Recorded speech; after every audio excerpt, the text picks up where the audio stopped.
శ్రీ గురవే నమః. భగవన్నామం మీద మనం రుచిని పెంచుకుంటే మనకు తప్పనిసరిగా భగవద్ అనుగ్రహం లభిస్తుంది. భగవంతుడు మనకు దగ్గరవుతాడు. నామ మహిమను తెలుసుకోకుండా నామం మీద మనకు రుచి ఎలా కలుగుతుంది, రుచి ఎలా పెరుగుతుంది? భగవన్నామం దివ్యమైనది. భగవంతుడు ఎట్లా అయితే దివ్యమైన వాడో భగవన్నామం కూడా దివ్యమైనదే. భగవంతుడు వేరు, ఆయన నామం వేరు కాదు. అభిన్నత్వాత్ నామనామినోహో అని చెప్తోంది పద్మపురాణం. నామ సంకీర్తనం యస్య సర్వపాప ప్రణాశనం ప్రణామో దుఃఖశమనః తం నమామి హరిం పరం. భాగవతం చెప్తోంది. నామ సంకీర్తనం చేయడం వలన సమస్త పాపాలు నశింపబడతాయి. ఎక్కడదాకా అంటే శంకరాచార్యుల వారు చెప్తున్నారు, శ్రద్ధాభక్త్యోరభావేపి భగవన్నామ సంకీర్తనం సమస్తం దురితం నాశేతీత్యుక్తం. ఒకవేళ శ్రద్ధను కలిగుండి చేసినా చేయకపోయినా అశ్రద్ధతో భగవన్నామాన్ని తీసుకున్నా కూడా సమస్త పాపాలను ఆ నామం నశింపజేస్తుందని చెప్తున్నారు ఆ మహానుభావుడు. అంటే శంకరుల వారి ఉద్దేశం భగవన్నామాన్ని మనం నిర్లక్ష్యంతో అశ్రద్ధతో గ్రహించాలని కాదు. ఇప్పుడు మనం ఒకళ్ళని ద్వేషించినా కానీ వాళ్ళు మనకు ఉపకారమే చేస్తారు, వాళ్ళ పట్ల మనం అశ్రద్ధను కలిగి ఉన్నా కానీ వాళ్ళు మన హితం గురించే ప్రయత్నిస్తారని తెలుసుకుంటే ఇంకా వాళ్ళ మీద మనకు భక్తి, వాళ్ళ మీద శ్రద్ధ, వాళ్ళ విషయంలో అనుకూలమైన భావం బలపడుతుంది కదా. అట్లా ప్రతి జీవుడి హృదయంలో భగవన్నామం విషయంలో అట్లాంటి అనుకూలమైనటువంటి భావం కలగాలి. ఆ నామాన్ని ఆశ్రయించాలనే సదాశయంతో సదుద్దేశంతో ఆ మహానుభావుడు, ఆ మహాపురుషుడు చెప్తున్న మాట అది. అందుకని చెప్పి భజ గోవిందం భజ గోవిందం గోవిందం భజ మూఢమతే అని అంటున్నారు శంకర్లు. అంటే భగవన్నామం చాలా గొప్పది.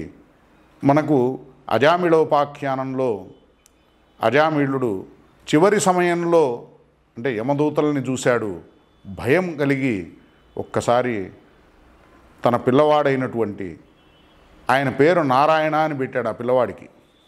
ఆయన నామాన్ని స్మరించాడు. ఆ పిల్లవాడినే పిలిచాడు, నారాయణుడిని ఏం పిలవల. ఆ పిల్లవాడి పేరు నారాయణ కాబట్టి భయంతో నారాయణ అని అన్నాడు. అంటే ఆ పిల్లవాడు ఇంకెంత భయపడతాడో వాళ్ళని చూస్తే, లేదా ఆయన ఆ పిల్లవాడికి దూరం అవుతాననే భయంతో. సరే, వెంటనే విష్ణుదూతలు అక్కడ ప్రకటమయ్యారు. విష్ణువు యొక్క పార్షదులు వాళ్ళు యమదూతల్ని నిరోధించారు. సరే, వాళ్ళ మధ్యలో జరిగినటువంటి సంవాదాన్ని కూడా చూశాడు. అజామిళుడు చాలా యోగ్యుడు, కానీ కాలక్రమేణా తర్వాత ఆయన దురాచారపరుడయ్యి వేశ్యాలోలుడయ్యి ఆయన చెడు మార్గంలో ప్రయాణించిన, పాపపు కర్మలు ఆచరించిన, ఆయన పూర్వం చేసుకున్నటువంటి సాధన వలన అంటే నహి కళ్యాణకృత్ కశ్చిత్ దుర్గతిం తాత గచ్చతి అంటున్నాడు భగవంతుడు. వెనక చేసుకున్నటువంటి మంచే ఆ సమయంలో ఆయన్ని ఆదుకుంది. భగవంతుడి యొక్క అనుగ్రహం వల్ల, కృప వలన ఆ భగవన్నామాన్ని ఏదో ఒక నెపంతో సాంకేత్యం పారిహాస్యం వా స్తోభం హేళనమేవ వా వైకుంఠనామగ్రహణం అశేషాఘహరం విదుహు. ఏ నెపంతో భగవన్నామాన్ని తీసుకున్నా కానీ ఆ నామం మన హృదయంలో ఉన్న పాపాలని తొలగిస్తుంది, మన హృదయాన్ని పరిశుద్ధంగా తయారు చేస్తుంది. కాబట్టి ఆ నామ ప్రభావం వలన యమదూతలు ఆయన్ని వదిలిపెట్టి వెళ్ళిపోయారు. విష్ణుదూతలు ఆ నామ మహిమ చేత అతని పాపాలు నశించేయని చెప్పారు. కాబట్టి నామ ప్రభావం సామాన్యమైనది కాదు, గొప్పది. మీ ప్రభువు అయినటువంటి యముడి దగ్గరికి వెళ్ళి ఆయన దగ్గర తెలుసుకోండి, చెప్పండి ఈ విషయం. మరి భగవన్నామం ఇంత గొప్పది. అజామిళుడికి వైరాగ్యం కలిగి వెంటనే ఆయన ఆసక్తిని వీడి హరిద్వారానికి వెళ్ళి, అంటే హరిద్వారు వెళ్ళాడు ఆయన. అక్కడ గంగాద్వారం ఉపేయ, గంగాద్వారం అంటే హరిద్వారం. అక్కడికి వెళ్ళి ఆయన నిశ్చలమైనటువంటి మనస్సుతో భగవంతుడిని స్మరించాడు, భగవన్నామాన్ని ఆశ్రయించాడు. భగవంతుడికి ఎంత దయ ఉంది, ఎంత కృప ఉంది. నాలాంటి పతితుణ్ణి, అధముణ్ణి, పాపాత్ముణ్ణి కూడా ఆయన రక్షించాలని, కాపాడాలని ఇంత దయను చూపిస్తున్నాడు. ఆయన్న నేను వదిలి వేరే వేరే ఆసక్తుల్ని పెంచుకొని చేయకూడని పాపపు కర్మలన్నీ చేసి ఆయనకు ఎంత బాధను కలిగించానో, నా శ్రేయస్సుతో నేను ఎంత విభేదించానో అని పశ్చాత్తాపంతో ఆయన సాధనలో ప్రవృత్తుడయ్యి భగవంతుణ్ణి తీవ్రేణ భక్తి యోగేన యజేత పురుషం పరం అని భాగవతం చెప్పిన విధంగా తీవ్రమైనటువంటి భక్తి చేశాడు. ఆ సంవత్సర కాలంలోనే మరి మళ్ళా విష్ణుదూతలు ప్రకటమయ్యారు, ఆయన సాధన సఫలమైంది, వైకుంఠానికి వెళ్ళాడు. కాబట్టి మనస్సును భగవంతుడికి సమర్పించనంత వరకు, మనస్సును ఆయనకు దగ్గర చేయనంత వరకు ఏ సాధన చేసినా కానీ, ఏ భక్తి చేసినా కానీ అది సాధన కాదు, భక్తి కాదు. మనస్సు యొక్క కూడికే ప్రధానం. మన ఏవ మనుష్యాణం కారణం బంధమోక్షయోహో అని పంచదశి చెప్తోంది. మనస్సును భగవంతుడు ఇచ్చిందే ఆయన్ని స్మరించడం కోసం. శరీరంతో సంసారానికి సంబంధించిన పని చేసిన మనస్సును ఆయన యందు పెడితే చాలు. ఆయనేమి శరీరంతో కూడా నా సేవ చేయమని చెప్పట్లేదు. మీ పని మీరు చేసుకోండి, మీ ధర్మాన్ని మీరు ఆచరించండి, మీ బాధ్యతలను మీరు నిర్వర్తించండి, కానీ మనస్సు మాత్రం నాకే సమర్పించండి అంటున్నాడు. ఎందుకంటే తస్మాత్ అసక్త సతతం కార్యం కర్మ సమాచర అంటున్నాడు. అంటే కర్మలను ఆచరించమని చెప్తున్నాడు, చేయవలసిన పనిని సమాచర, అది కూడా చక్కగా చేయమని చెప్తున్నాడు. కానీ అసక్త సతతం, మనస్సులో ఆసక్తిని వీడి ఆ మనస్సును ఆయనకు సమర్పించి ఆయన సేవగా భావిస్తూ పనులను చేయమంటున్నాడు. ఎట్లా అయితే తదర్పితాఖిలాచారిత తద్విస్మరణే పరమ వ్యాకులతేతి అనే నారదభక్తి సూత్రం చెప్పిన విధంగా ఆయనకు హృదయాన్ని అర్పించి ఆయన సేవగా భావిస్తూ చేసే ప్రతి పనిని ఆ సద్భావనతో, ఆ సత్సంకల్పంతో చేస్తూ వెళ్ళాలి. కాబట్టి మనస్సు చేసేదే కర్మ, శరీరంతో చేసేది కర్మ కాదు. మనస్సు మనసైవ కృతం రామ న శరీర కృతం కృతం అని చెప్తున్నాడు వశిష్ఠుడు యోగ వాసిష్టంలో. మరి ఈ మనస్సే బంధాన్ని ఇస్తుంది, మోక్షాన్ని ఇస్తుంది. ఈ మనస్సే జీవుడు శరీరాన్ని వదిలిపెట్టిన తర్వాత ఎక్కడికి వెళ్ళాలో నిర్ణయించేది. మరి ఆ మనస్సును ఎంత నిర్మలంగా చేసుకుంటే మన జన్మనంత కాపాడుకుంటున్నట్లు, ఆ మనస్సును ఎంత మలినంగా చేసుకుంటూ ఉంటే మన జన్మనంత మనం పాడు చేసుకుంటున్నట్లు, మన ప్రయోజనాన్ని అంత మనం చెడగొట్టుకుంటున్నట్లు, మన భవిష్యత్తుని అంతగా మనం విరోధిస్తున్నట్లు, మన శ్రేయస్సుని కాదనుకుంటున్నట్లు ఇంత ప్రమాదం ఉంది. నాకు ఆ మనస్సుకు ఏ విషయం నచ్చితే ఆ విషయాన్ని నేను అందులో నా మనస్సును పెడతాను. అంటే ఎక్కడ మురికుంటే అక్కడ చేతులు పెడతానంటే ఆ చేతికి మురికి అంటకుండా ఉంటుందే. అట్లానే మనస్సును ఎక్కడ పడితే అక్కడ పెడితే ఆ మనస్సులో ఆ చెత్త చెదారం అంతా చేరుకుంటుంది కదా. మరి ఆ మనస్సులో అశాంతి ఉండకపోతే శాంతి ఎందుకు ఉంటుంది? అది శుద్ధమైనటువంటి విషయం కాదు కదా. అంటే భగవంతుడు, ఆయన నామాలు, ఆయన రూపాలు, ఆయన లీలలు, ఆయన ధామాలు, ఆయన జనులు, ఇవన్నీ పవిత్రమైనటువంటి విషయాలు. అక్కడ మనస్సును పెట్టాలి. అక్కడ పెట్టకుండా వేరే వేరే విషయాల్లో మనస్సును పెడితే, అంటే సంసారంలో మనం ప్రవృత్తులం కావటానికి, సంసారానికి సంబంధించి పని చేయడానికి మనస్సును పెట్టవలసిన పని లేదు. ఆసక్తిరహితంగా చేసే కర్మ మనకు అంటదు. ఆసక్తితో చేసినప్పుడు అది అంటుతుంది. కాబట్టి ఆసక్తిని వీడి కర్తవ్యంగా చేయాలంతే తప్ప మనస్సులో ఆసక్తిని కలిగి ఉంటే రాగద్వేషాలు ఉంటాయి, అహంకార మమకారాలు ఉంటాయి. ఇవన్నీ మనస్సును మలినంగా చేస్తాయి. రాగము రోగమే, ద్వేషము రోగమే. ఎందుకంటే వీటినే మన సబ్జెక్ట్స్గా మార్చేసేస్తాయి. ఏ విషయాలనైతే మనం భౌతికంగా చూస్తున్నామో, శారీరకంగా మన స్వరూపం ఇది అని మనం అనుకున్నది ఏదైతే ఉందో అదే మనం అంటుంది తప్ప ఆ లోపలున్న జీవులు మీరు, ఆ జీవుడే మనం అని మనస్సు అనదు. ఆ స్పృహలో మనం ఉండం. అప్పుడు శరీర భావంతో మన స్వరూపాన్ని మనం విస్మరించి భగవంతుడి విషయంలో విముఖంగా ఉండి మనం ఆచరించే కర్మలు ఏమవుతాయి?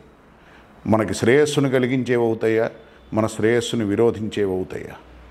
కాబట్టి భగవంతుడి విషయంలో ప్రీతి లేనంత వరకు మనల్ని మనం ఇబ్బంది పెట్టుకుంటున్నట్లే, మన ఆనందాన్ని మనం కాదనుకుంటున్నట్లే. భగవంతుణ్ణి మనం ప్రేమించాలి, భగవంతుణ్ణే మనకు సంబంధించిన వాడిగా తెలుసుకోవాలి.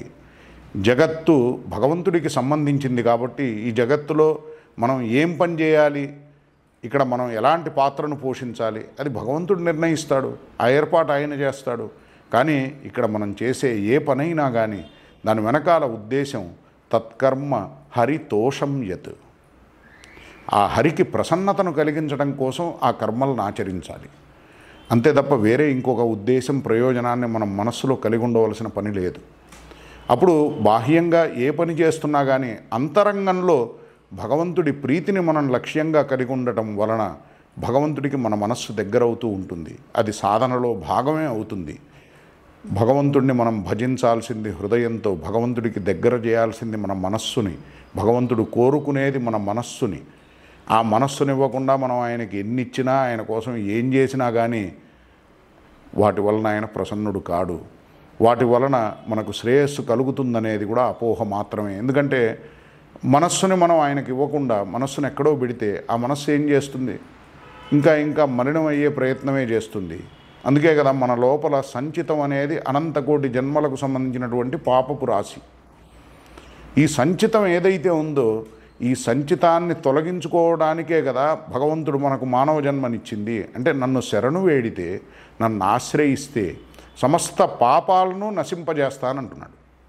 ఇప్పుడు గజస్నానంలాగా నదిలోకి వెళ్ళి స్నానం చేసి వచ్చి మళ్ళీ బయటకు వచ్చాక మొత్తం మట్టి అంతా కూడా ఒంటి మీద జల్లుకుంటే పరిశుద్ధి ఎట్లా అవుతుంది? అట్లా ఏంటంటే సత్సంగం ఎంత ముఖ్యమో కుసంగం నుండి జాగ్రత్త పడటం అంతకంటే ముఖ్యం. ఎందుకంటే ఇప్పుడు ఎంత సంపాదించారనే దానికంటే ఆ సంపాదించిన దాన్ని ఎంత జాగ్రత్త చేసుకున్నారనేది ముఖ్యం. ఇప్పుడు 10 రూపాయలు సంపాదించి 100 రూపాయలు ఖర్చు పెడితే 10 సంపాదించిన లెక్కకి రాదు కదా, 90 రూపాయల అప్పు కనపడుతుంది. అట్లా కాకుండా 10 రూపాయలే సంపాదించిన రూపాయే ఖర్చు పెట్టారనుకోండి, వీళ్ళ సంపాదన ఎక్కువే కనపడుతుంది. అందుకని ఎంత కుసంగం చేయకుండా జాగ్రత్త పడితే అంత సత్సంగం వలన లాభం కలుగుతుంది. సత్సంగం కొంచెం చేసినా కానీ దానివల్ల మనకి ప్రయోజనం ఉంటుంది. హృదయం పవిత్రం అవుతున్నట్లు, భగవంతుడి విషయంలో మనకి ఆనుకూల్యం కలుగుతున్నట్లు, భగవంతుడు మనకు ఒక వరంగా ఈ మానవ జన్మనిచ్చిన అనుభూతి కలుగుతుంది. భగవంతుడు మనల్ని కష్టపెడుతున్నాడు, భగవంతుడు మనల్ని ఇబ్బంది పెడుతున్నాడు, మనం కోరుకున్నవేవో ఇవ్వట్లేదు, మనకు కావాల్సిందేదో చేయట్లేదు అనే మాట చాలా తప్పు. ఎందుకంటే ఇంత దేవదుర్లభమైన మానవ శరీరాన్ని ఇచ్చాడంటే ఇంతకంటే కృప ఆయన ఏం చేయగలుగుతాడు? దుర్లభం త్రయమేవైతత్ దైవానుగ్రహకారకం మనుష్యత్వం ముముక్షుత్వం మహాపురుష సంశ్రయ. మరి దుర్లభమైనటువంటివి దొరికాయి. మనుష్యత్వం మానవ శరీరం, అది మరి ఆయన కృపా విశేషం వల్లే దొరికింది. కబహు కరి కరుణా నరు దేహి దేత్ ఈషు బిను హేతు సనేహి. మానవ జన్మ దొరికిన తర్వాత సత్సంగతిలాగా ముముక్షుత్వం, అంటే మనకి మానవ జన్మ భగవంతుడు ఎందుకు ఇచ్చాడో ఆ ప్రయోజనాన్ని పొందటం కోసం అని చెప్పి శాశ్వతమైన ఆనందాన్ని పొందాలి, పరమానందాన్ని పొందాలి. ముక్తిర్మోక్షో మహానంద. ఆ దివ్యమైనటువంటి ఆనందాన్ని పొందటం కోసం ప్రయత్నించడం, దాన్ని సాధించటానికి, దాన్ని పొందటానికి మనకు అనుకూలంగా మహాపురుషుడి యొక్క సాంగత్యాన్ని భగవంతుడు ఇవ్వటం. మరి వేదాలు, శాస్త్రాలు, పురాణాలు, ఇతిహాసాలు వీటన్నిటినీ భగవంతుడు ఈ లోకంలో ప్రకటింపజేసింది మహాపురుషుల ద్వారా. వాటి యొక్క జ్ఞానాన్ని మనకు కలిగించింది మనం ఆనందాన్ని పొందాలని, శాశ్వతంగా దుఃఖాన్ని శాశ్వతంగా దూరం చేసుకోవాలని. మరి ఆయన మనకు సుహృత్తు కదా, సుహృదం సర్వభూతానాం జ్ఞాత్వా మాం శాంతి మృచ్చతి. అటువంటి భగవంతుణ్ణి మనం అపార్థం చేసుకోవడానికి, అవిశ్వాసాన్ని పెంచుకోవడానికి కోరికలే కారణం. మన స్వరూపాన్ని మనం విస్మరించడం, ఆ అజ్ఞానంతో భగవంతుడితో మనం విభేదిస్తూ ఉంటాం, భగవంతుడిని సంశయిస్తూ ఉంటాం. నాయమస్తి సుఖం లోకే న సుఖం సంశయాత్మనః. ఈ లోకంలో కానీ పరలోకంలో కానీ ఎక్కడైనా కానీ సంశయం కలిగిన వాళ్ళకి, అంటే ఎవరిని నమ్మరు, అనుమానాలు ఎక్కువ.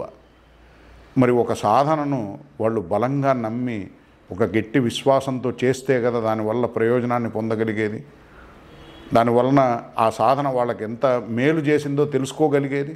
కాబట్టి విశ్వాసం ఉండాలి, శ్రద్ధను పెంచుకోవాలి. మనకు ఎక్కడో శ్రద్ధ ఉండటం కాదు, ఈశ్వరీయ క్షేత్రంలో శ్రద్ధ ఉండాలి. తల్లిదండ్రులు ఇచ్చినటువంటి జన్మ ఏదైతే ఉందో ఆ జన్మ సామాన్యమైనది కాదు, గొప్పదే. ప్రతి ప్రాణి యోగ్యతను కలిగి ఉన్నదే. మన స్వరూపాన్ని మనం తెలుసుకొని భగవంతుడిని ఆశ్రయిస్తే అంతకంటే యోగ్యత ఏముంది? ఇంకేం యోగ్యతను పొందాలని మనం ప్రయత్నించాలి? భగవంతుడితోనే నిత్య సంబంధం ఉంది మనకు. పితాహమస్య జగతో మాతా ధాత పితామహ అంటున్నాడు. నేనే తండ్రిని, నేనే పితామహుణ్ణి అని చెప్తున్నాడు. నేనే తల్లినని చెప్తున్నాడు భగవంతుడు. దివ్యో దేవ ఏకో నారాయణో మాతా పితా భ్రాత నివాస శరణం సుహృద్గతిర్ నారాయణ ఇతి అని సుబాలశ్రుతి చెప్తోంది. మరి ఇన్ని సంబంధాలు భగవంతుడితో కలిగి ఉండి, అవును భగవంతుడితోనే కలిగి ఉన్నాం మనం అన్ని సంబంధాలు కూడా. ఎందుకంటే భగవంతుడు తప్ప ఇంకెవరున్నారు? ఆత్మకు పరమాత్మతో తప్ప ఎవ్వరితో సంబంధం లేదు. దేహానికి సంబంధించి తల్లి వేరు, తండ్రి వేరు, కొడుకు వేరు, కూతురు వేరు, అక్క వేరు, అన్నయ్య వేరు, చెల్లెలు వేరు, పిన్ని వేరు, పెద్దమ్మ వేరు, అంటే వేరు వేరు పర్సనాలిటీస్ వీళ్ళంతా. కానీ ఆత్మకు ఇంతమంది ఉన్నారు. కానీ ఆత్మకు సంబంధించి ఒక పరమాత్మే ఉన్నాడు కదా. కాబట్టి అన్ని సంబంధాలు ఆయనతోనే భావించమని చెప్తున్నాడు. ఎందుకంటే అన్ని సంబంధాలు ఆయనతోనే ఉన్నాయి. ఏ యథామాం ప్రపద్యంతే తాంస్తథైవ భజామ్యహం యాదృశీ భావనా యస్య సిద్ధిర్భవతి తాదృశి. కాబట్టి మీరు నన్ను ఎలా భావిస్తే అలా నేను మిమ్మల్ని సేవిస్తానంటున్నాడు. సేవ ఎప్పుడూ కూడా సమర్థుడు చేస్తాడు, అసమర్థులు సేవను చేయలేరు. ఎట్లా అయితే శిశువు ఉంది, శిశువు తల్లిని సేవిస్తుందా? శిశువుకి సామర్థ్యం ఎక్కడుంది? తల్లే కదా శిశువుని సేవించేది. అట్లానే మనం సామర్థ్యాన్ని పొందేంత వరకు మనం ఆయన్ని ఏ భావంతో ఆశ్రయించినా ఆయనే మనకు సేవ చేస్తానని చెప్తున్నాడు. ఆ భావాన్ని సంపన్నమయ్యేటట్లు చేస్తాడు, ఆ ప్రీతిని పెంచుతాడు, ఆ హృదయాన్ని ఆయనకు తననే దగ్గర చేస్తాడు. అంటే తేషాం సతతయుక్తానాం భజతాం ప్రీతిపూర్వకం దదామి బుద్ధియోగం తం ఏన మాముపయాంతితే. ఆ బుద్ధిని కూడా నేనే ఇస్తానంటున్నాడు. ప్రీతిపూర్వకంగా నన్ను భజించాలి, నన్ను సేవించాలనే తపన మీ హృదయంలో ఉంటే, నిరంతరం నా యందు ఆసక్తిని కలిగి ఉంటే, సంసారానికి సంబంధించి ఆసక్తి, భగవంతుడికి సంబంధించి ప్రేమ, ఈశ్వరీయ క్షేత్రంలో మన హృదయంలో ఉండే ఆసక్తికి ప్రేమ అని పేరు. ప్రేమ దివ్య జగత్తుకు సంబంధించింది, ఈశ్వరీయ క్షేత్రానికి సంబంధించింది. ప్రేమ భగవంతుడి సుఖాన్ని కోరుకునేది. ప్రేమ స్వార్థరహితమైనది, కామనలకు కోరికలకు దూరమైనటువంటిది ప్రేమ. ఏవో కోరికలతో మనం చేసేది భక్తి కాదు. ఏదో అపేక్షించి మనం ఇంకొకళ్ళతో ఏర్పరచుకునే సంబంధంలో ప్రేమ ఉండదు. అంటే మన సుఖాన్ని కోరి వాళ్ళ నుండి ఏదో అపేక్షిస్తాం. లోకంలో ఇది సహజం. కానీ ఈశ్వరీయ క్షేత్రంలో భగవంతుడు మన నుండి ఏం అపేక్షించడు. అట్లానే ఆయన్ని ఆశ్రయించినటువంటి భక్తుడు కూడా భగవంతుడి నుండి ఏమీ అపేక్షించడు. ఒక అద్భుతమైనటువంటి ఘట్టం, ప్రహ్లాదుడు నృసింహస్వామి ప్రకటమైనప్పుడు, ఆవిర్భవించినప్పుడు ఆ స్తంభం నుండి హిరణ్యకశ్యపుణ్ణి సంహరించాడు కదా. మరి హిరణ్యకశిపుణ్ణి సంహరించిన తర్వాత ఆయన ఉగ్రరూపాన్ని చూసి దేవతలంతా భయపడ్డారు. బ్రహ్మదేవుడు కూడా భయపడ్డాడు, లక్ష్మీదేవి కూడా భయపడింది. ఎవరూ ఆయన్ని సమీపించడానికి సాహసం చేయట్ల. ఇట్లాంటి స్థితిలో ప్రహ్లాదుడు ధైర్యంగా ఆయన దగ్గరికి వెళ్ళాడు. ఎందుకంటే బ్రహ్మదేవుడు చెప్పాడు, నీ గురించి ఆయన అవతరించిందే నిన్ను కాపాడటం కోసం అని చెప్పి. కాబట్టి నువ్వు వెళ్తే ఆయన కోపం తగ్గుతుంది, ఆయన తన ఉగ్రరూపాన్ని ఉపసంహరించుకుంటాడు, వెళ్ళి ఆయన్ని ప్రార్థించమని ప్రహ్లాదుడిని ప్రేరేపించాడు బ్రహ్మదేవుడు. మరి ఈయన్ని చూసి చూడగానే ఆయన పరమశాంత స్వరూపంగా అయిపోయాడు. ఆ ఉగ్రరూపం పోయింది. ప్రహ్లాదుణ్ణి నృసింహస్వామి అడుగుతున్నాడు, మరి వీళ్ళంతా భయపడ్డారు కదా నన్ను చూసి, నువ్వెందుకు భయపడలేదు అని. అప్పుడు ప్రహ్లాదుడు చెప్పిన మాట, ఈ సంసారం నాకు భయాన్ని కలిగించేది, నువ్వు అభయాన్ని ఇచ్చేవాడివి, భయాన్ని తొలగించేవాడివి, నిన్ను చూస్తే నాకెందుకు భయం అని అన్నాడు. అంటే సిద్ధ మహాపురుషుడు, భగవంతుడి యొక్క అనుచరుడు, పార్షదుడు, నిత్యుడు అయినటువంటి ప్రహ్లాదుడు చెప్తున్నాడు ఈ మాట, ఈ సంసారాన్ని చూస్తే భయం కలుగుతుంది అని. అంటే సంసారం మీద మనకున్నటువంటి మోహం కానీ ఆసక్తి కానీ ఇవన్నీ కూడా భయాన్ని కలిగించేవే. ఎందుకంటే భయం భగవద్విముఖతకు సంబంధించింది. అభయం, ధైర్యం భగవంతుడికి మనం అభిముఖులమైనప్పుడు కలిగేవి. భయం ద్వితీయాభినివేశతస్యాదీశాదపేతస్య విపర్యయో స్మృతి తన్మాయయాతో బుధ ఆభజేత్తం భక్త్యైకయేషం గురుదేవతాత్మ అని చెప్తోంది భాగవతం. అంటే మీరు భక్తితో సాక్షాత్తు గురువు భగవంతుడి యొక్క స్వరూపం అనే నిశ్చయంతో ఆయన్ని ఆశ్రయిస్తేనే భగవంతుడికి అభిముఖులై అప్పుడు భయం పోతుంది. అంతేగాని భగవంతుడికి విముఖంగా ఉండటం వలన స్మృతి విపర్యయ, బుద్ధి భ్రంశమైపోయింది, బుద్ధి విపరీతంగా ఆలోచిస్తోంది. మనకు శ్రేయస్సును కలిగించేదాన్ని మనకు హానిని కలిగించేదిగా చూస్తాం. మనకు అజ్ఞానాన్ని ఇచ్చే వాటిని జ్ఞానంగా భావించి పెంచుకొని అజ్ఞానాన్ని బలపరుచుకుంటాం. కాబట్టి ఈ స్మృతి విపర్యయ, ఈ విపరీత బుద్ధి ఏదైతే ఉందో, ధోరణి ఏదైతే ఉందో, ఇది సరవ్వాలంటే బుద్ధి భగవంతుడిని ఆశ్రయించాలి, మనస్సు భగవంతుడికి అభిముఖం కావాలి. గురు భక్తి చేయడం వల్ల, గురువు విషయంలో సాక్షాత్తు ఆయన భగవంతుడి స్వరూపమే అనే నిశ్చయాన్ని కలిగి ఉండటం వలన భయం అనేది పోతుంది.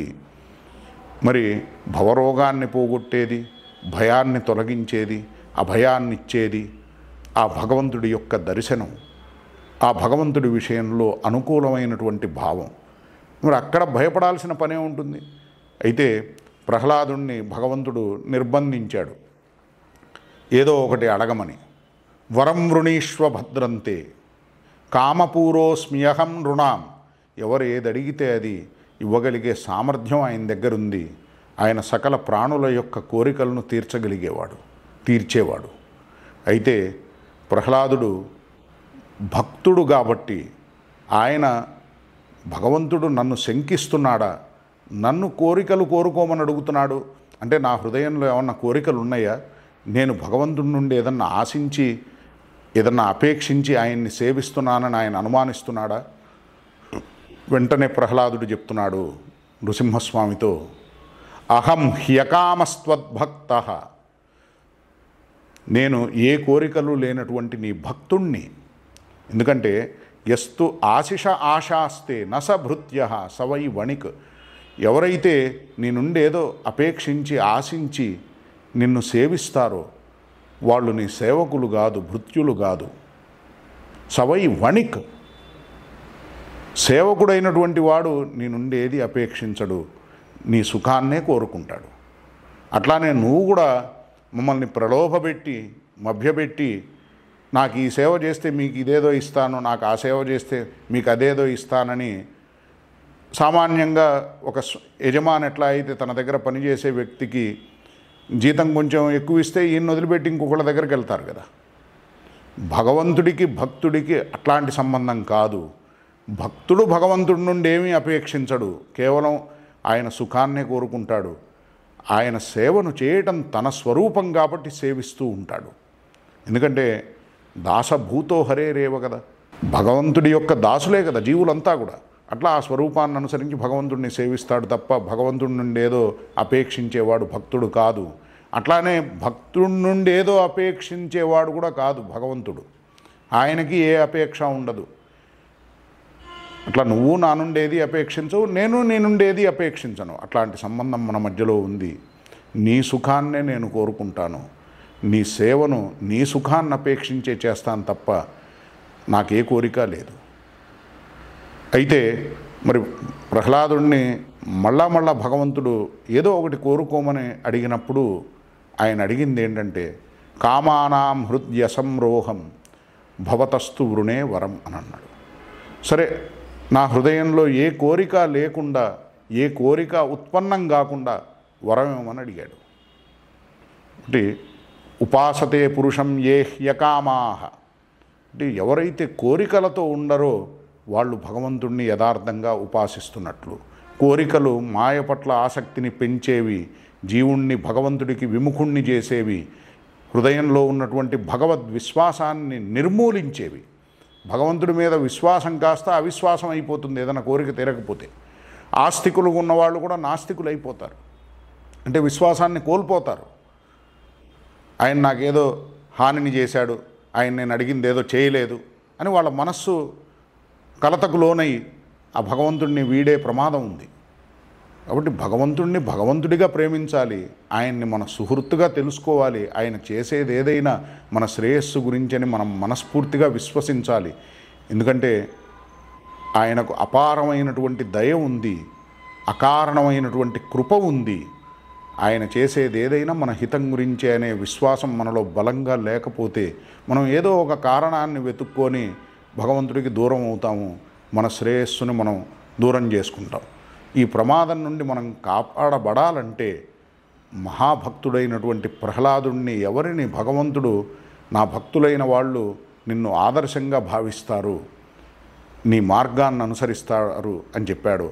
ఆ ప్రహ్లాదుడు చెప్పిన విషయాన్ని మనం గ్రహించాలి. శ్రవణం కీర్తనం విష్ణో స్మరణం పాదసేవనం అర్చనం వందనం దాస్యం సఖ్యం ఆత్మనివేదనం ఇది పుంసార్పిత విష్ణు భక్తిశ్చే నవలక్షణ అనే ఒక గొప్ప ఉపదేశాన్ని చేస్తున్నాడు. నవవిధ భక్తిని బోధిస్తూ భగవంతుడిని ఆశ్రయించమని చెప్తున్నాడు. అట్లా మనం మనస్సును నిజంగా ప్రశాంతంగా పెట్టుకోవాలంటే, చింతలను దూరం చేసుకోవాలంటే భగవత్ చింతన చేయాలి. భగవంతుడికి మనం దగ్గర కావాలి. ఆయన్ని ప్రేమిస్తేనే మనల్ని మనం ప్రేమిస్తున్నట్లు, ఆయన సంతోషాన్ని కోరుకుంటేనే మనం నిజంగా సంతోషాన్ని కోరుకున్నట్లు. ఎందుకంటే ఆయన మన హృదయంలోనే ఉన్నాడు కాబట్టి ఆయన సంతోషమే మనకు విశేషంగా, మన సంతోషంగా మనకు అనుభవంలో కలుగుతుంది. మనల్ని వేరు చేసుకొని మనకేదో కావాలని మన స్వరూపాన్ని మరచిపోయి మనం ఇంకెవరమో అనుకొని ఆ దేహాన్ని మనం అనే అజ్ఞానంలో పడి ఆయనకు దూరం కాకూడదు. ఆయనకు దగ్గర చేసుకోవడం కోసం ఈ శరీరాన్ని ఇచ్చింది. శరీరమాద్యం ఖలు ధర్మ సాధనం. ఈ శరీరం ధర్మాన్ని ఆశ్రయించటం కోసం, ధర్మం అంటే కృష్ణం ధర్మం సనాతనం రామో విగ్రహవాన్ ధర్మ ధర్మ మూలం హి భగవాన్ కౌమార ఆచరేత్ ప్రాజ్ఞ ధర్మాన్ భాగవతానిహ అని ప్రహ్లాదుడు చెప్పిన విధంగా ఊహ తెలిసిన పసిప్రాయం నుండే భగవద్భక్తిని చేయమని చెప్తున్నాడు ప్రహ్లాదుడు. దాని నిమిత్తం భగవంతుడు ఈ మానవ జన్మిచ్చింది, ఈ శరీరాన్ని ఇచ్చింది. అంతేగాని భోగం కోసం కాదు, భవరోగాన్ని పోగొట్టుకోవడం కోసం. ఈ సత్యాన్ని, ఈ సత్సంగాన్ని మనం హృదయంలో పెట్టుకొని మన బుద్ధిలో గట్టి నిశ్చయాన్ని పొంది భగవంతుడిని ఆశ్రయించాలి. ఆయన కృపకు పరిపూర్ణంగా మనం పాత్రులం కావాలి. హరయే నమః, గురవే నమః.